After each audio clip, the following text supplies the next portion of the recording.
Magsuffer ang usa ka organization kung ang usa ka leader is doing power play.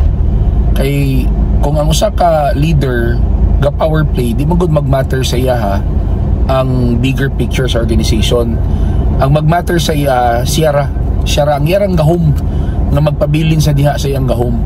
So kung naay mga tao nga makita niya nga potential, yan ang ginaputol, yan ang ginapatay, not physically pero ginapatay niya ang potential para dili siya maapsan. Kaya magmatter sa iya ang iyang gahom as a leader, dili ang kabuuan sa organization.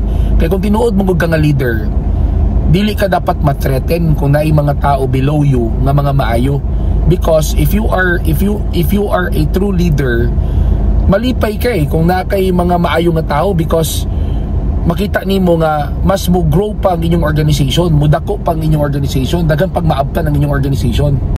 Pero dili na mao ang kakakita so sa ka leader nga ga power play.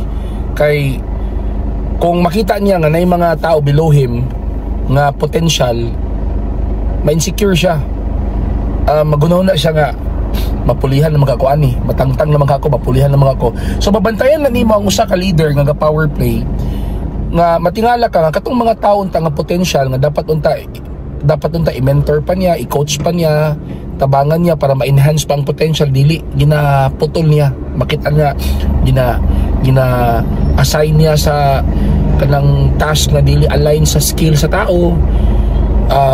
Mag-create siya og mga policy nga maipit ang tao, harsh siya mag-treat ani nga mga tao para ang iyang gustuhan na mawala ni sila nga mata, undang ni sila para mawala ang iyang gina-consider nga threat.